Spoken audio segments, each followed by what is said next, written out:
Good afternoon, everyone. First of all, I'd just like to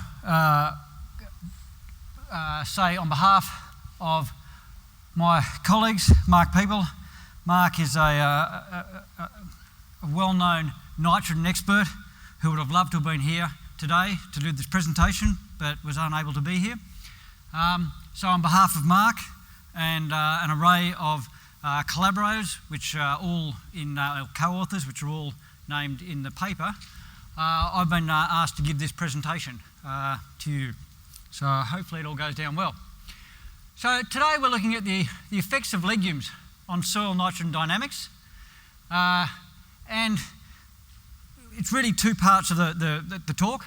The second part really is looking at the crop responses to either legume or fertiliser N. So they're the two things we're going to look at over the next 25 minutes. So the talk outline, we'll look at effects on soil nitrogen dynamics. Primarily we're going to look at species and management on nitrogen fixation, and we're going to look at the impact of legumes on available soil N. And then, as I said, we'll look at the crop response. Got to get used to these lights, they're just glary. Very unusual. I much preferred the place I was just in. It was a nice little room, it was comfortable.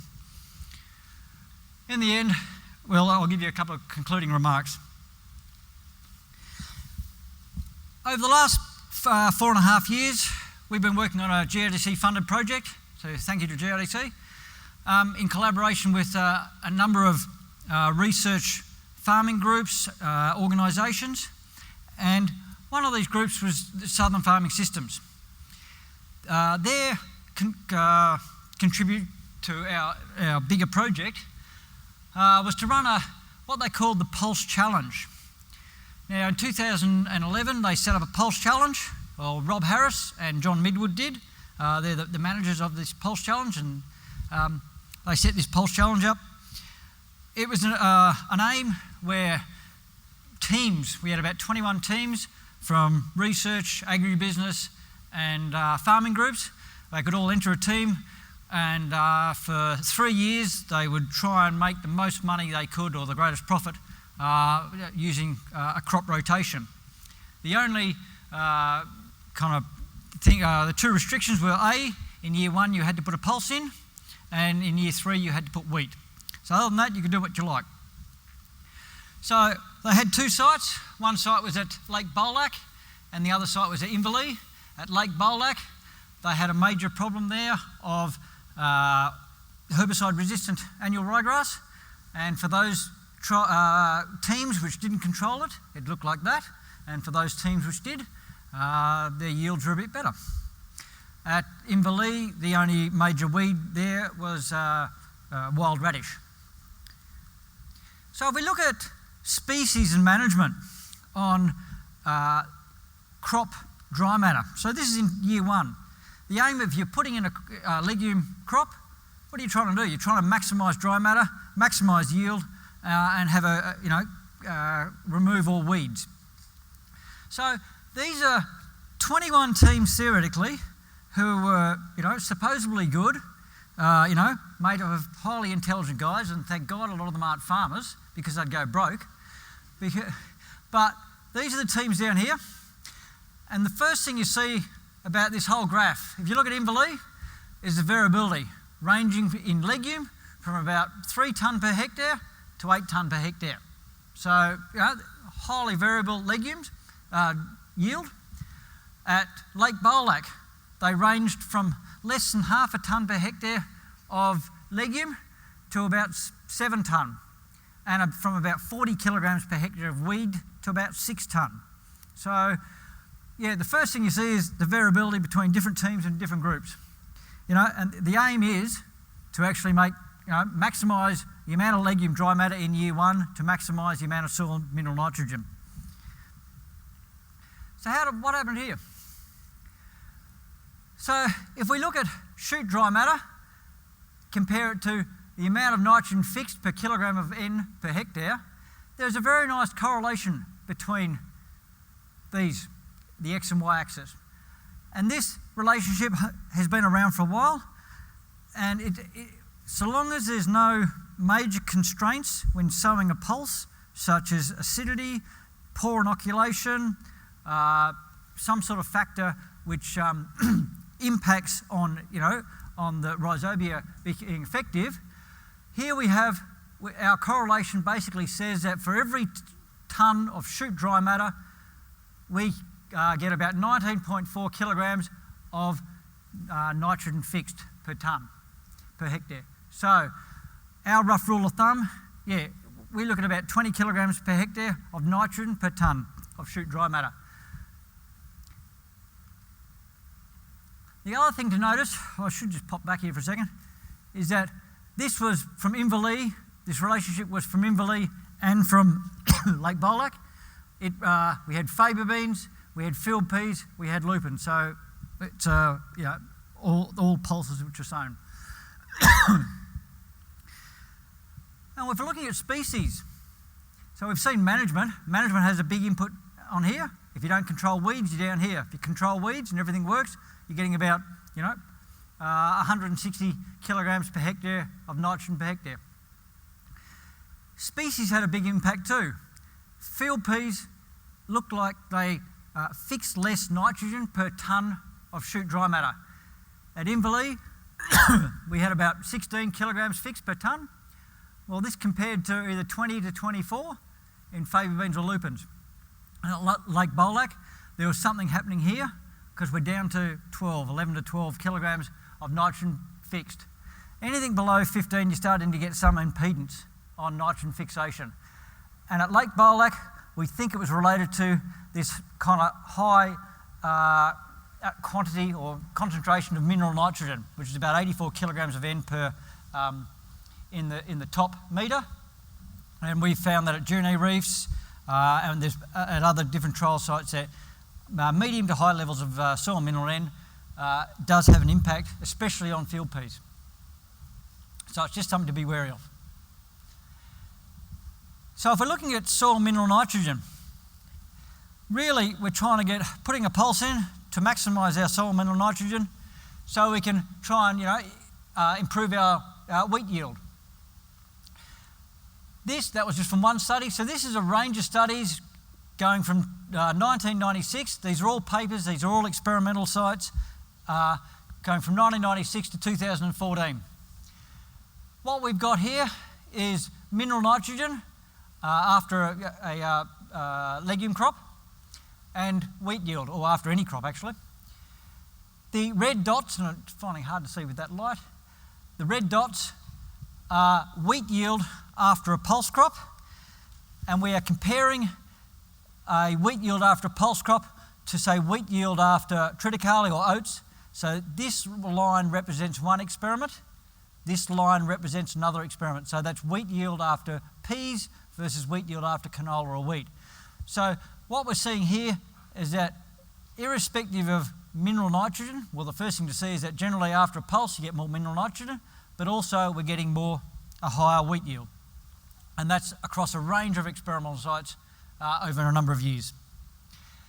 If we want to look at paddock situations, courtesy of Alan Mayfield, Sam Holmes and Matt MacKillop.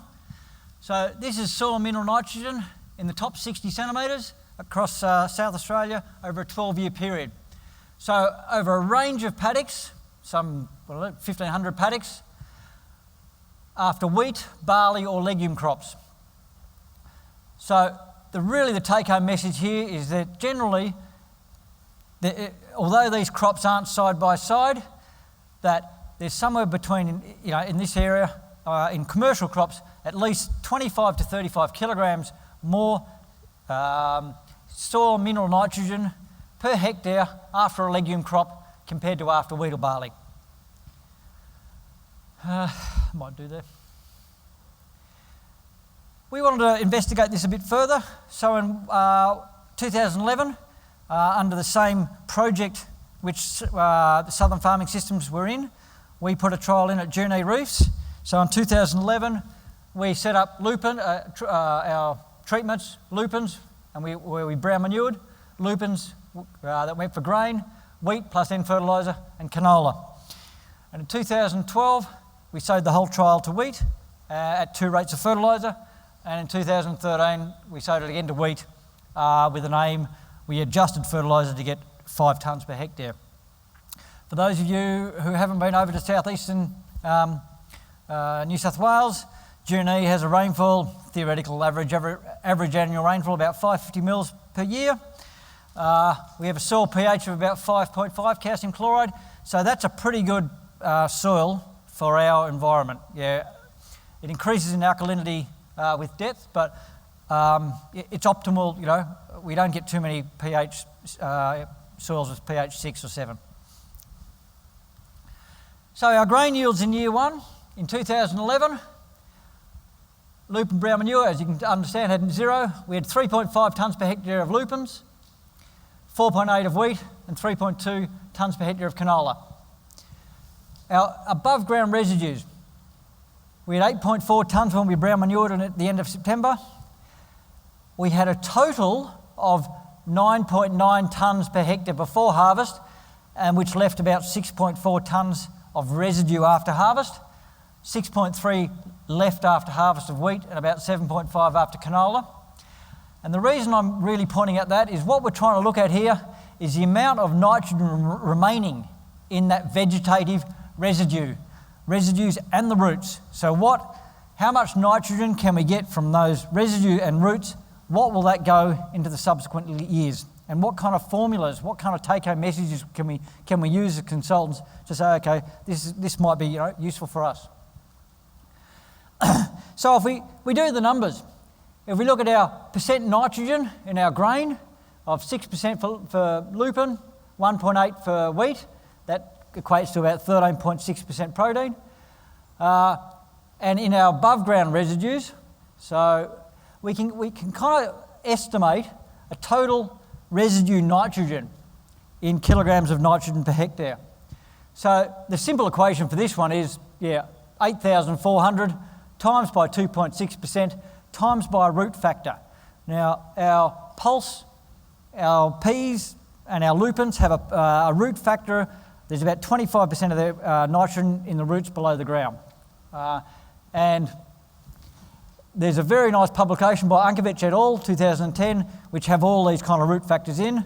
So we've used their numbers. So that works out at about, so if you times that by a root factor of 1.33, that's how we got a total residue of 290. So about 290 in our brown manure, 188 where the residues after we've harvested the grain versus 64 after our wheat. Now, this is a number you could actually use, irrespective of anything else, as a consultant. So you can, the above ground residue, if you have a 5-tonne crop, we've kind of estimated that there most probably is about 35 kilograms of nitrogen per tonne of dry matter. That could give you a rough ball of thumb for a total residue nitrogen. So if you had 5 tonnes, you've got 5 times 35. So how does that affect soil mineral N? So in 2012, before we sowed anything, after our lupin brown manure, we had about 169 kilograms per hectare of soil mineral N in the top 1.6 metres. Following the grain, we had about 119, and we had about 77 after the wheat or the canola. And in year 2, extra nitrogen was added between here and there, but that's what we had. So really we just want to look at how much additional mineral nitrogen we had after the lupin compared to after the wheat. So what we've got here is about, 169 minus 77 gives us 92. Or where we remove the grain, we've got 44. So we've got somewhere between 44 and 92 kilograms per hectare of extra soil mineral N after our pulse crop. So what we want to try and do, as I alluded to earlier, was trying to get a couple of relationships between legume residues and additional soil mineral N, which hopefully you can use. This is only the first year. We're going to do this for the next 2 years of the trial, to make our numbers a bit more robust. We had a very wet year. Yep. So we had about, in year one, we had about 515 millimetres of rainfall. We had about 8.4 tonnes per hectare and additional soil nitrogen, mineral N of 92. So if we want to determine an apparent mineralisation, or in kilograms of nitrogen per millimetre of fallow rain, if we divide the 92 by the 515, we come up with a number of about 0.18 kilograms of nitrogen per hectare per millimetre. After the brown manure, or about 0.11 kilograms of nitrogen per hectare after our harvested grain. These numbers are pretty good compared to John Angus, Mark Peoples did a series of work looking at the apparent mineralisation after lucerne residues back in 1997, which was published in 2000. And they found an apparent mineralisation of about 0.9 kilograms of nitrogen per hectare per millimetre in that year. And you've got to remember that after 4 years of lucerne, you've got a lot more nitrogen going into the system compared to 1 year of brown manure, 1 year of lupins for grain. If we want to do it, if we want to rule of thumb, look at it another way. We can look at it at 8.4 tonnes per hectare. So how much mineral nitrogen per tonne of legume residue? We've got somewhere between 7 and 11 kilograms of nitrogen per tonne of dry matter. So there's a couple of nice rules of thumb you can use. And as I mentioned earlier, the soil mineral N increased in year 2, and the effect of the lupin brown manure or the lupin for grain, we still got a carryover effect in year 2. In peas in the past, we've only often seen it in get 1 year benefit, but it seems like in that lupin crop we're getting 2 years of benefit. The third rule of thumb we're going to try and look at is if you can determine your residue nitrogen, which we did, which is say 290 or 188, can we get an additional soil? Can we get a relationship between legume residue nitrogen and additional soil mineral N? And if we look at 290 and 92, what we're seeing here is about somewhere between 22% and 32% of the residue nitrogen, 32% of that is mineralised in year 1.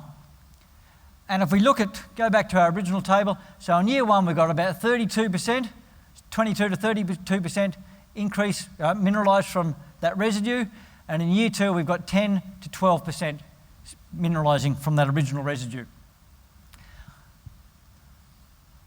If we look at crop responses, this is our trial at Junine 2012, wheat sown in 2011, lupins, brown manure in 2011. This is at GS30, wheat 2012, so we've got significantly more dry matter, more tillers. We added an additional 49 kilograms of N at GS31, and by GS40 there's significant differences between the amount of biomass we have there. This, if we look at the treatments again, so we've got 169 after lupin brown manure, 119 plus our 49. Our grain yield in 2012, we had about 4 tonnes per hectare following our brown manure, 3.9 tonnes per hectare following our lupin. That was our water limiting amount for that year. Given the year, it was a very dry 169 millimetres of growing season rainfall. So we've got that. The interesting thing to know is that compared to wheat with the same amount, we've got about 0.5 to 0.6 tonnes per hectare. But the other interesting thing is that even if we look at our wheat treatment here, with 77 kilograms of mineral N to start off with, where we added another 100, so we got 177, which is higher than our lupin, our protein is lower than following our pulse. So we've achieved higher proteins than just what we could with our additional 50 kilograms of nitrogen fertiliser.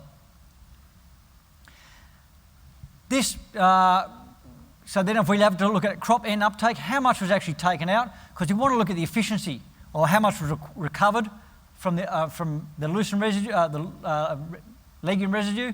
So we've got 184 kilograms of nitrogen was taken up by this treatment, and the calculation should be in the book.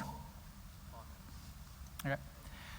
So if we're trying to look at the apparent recovery of legume nitrogen, so how much, of this 290 kilograms has been recovered in this crop? Somewhere between 27 and 28% of the original residues, nitrogen from those residues, have been taken up in our first year crop. And this compares to somewhere between 47 and 59%, which was the recovery from a fertiliser N recovered when it was applied at GS31. Once again, the calculations are in the book. So to quickly kind of wrap up a little bit, from an array of experiments around the world, the amount of recovered, soil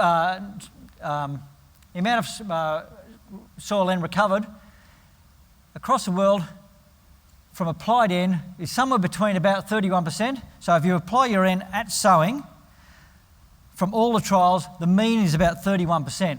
So it's very similar to our 28% following our legume residue, but it's not as good as our 47 to 59%, which was recovered from GS31. James Hunt said something similar. He got his best yields where he applied the nitrogen at GS31 or slightly later. So in conclusion, the impact of legume species on management on N fixation, we got about 19 kilograms of nitrogen was fixed per tonne of dry matter. Lower amounts of fixation occurred in our field pea and than our lupin or faba bean. When we look at the legume effects on the available soil N, we had somewhere between 40 and 90 kilograms of nitrogen per hectare more mineralised after a pulse than after our wheat on wheat. And because I'm running out of time, the rules of thumb are there. If we're looking at in the second year, it was something similar. We had a continued additional soil mineral N after a pulse of 18 to 34 kilograms of nitrogen per hectare, and we still had mineral nitrogen, mineralising from our residues. And if we compare the effect or the uptake of nitrogen from a legume crop or from our fertiliser nitrogen, we had an equivalent of about 30% taken up from our legume residues versus about 50 to 60% taken up from our fertiliser which was applied at stem elongation. But we think it would be much closer, according to the world studies, to that 30 to 35% if it was applied at sowing, if it was all applied at sowing. So there is an advantage of applying a little bit later. Thank you.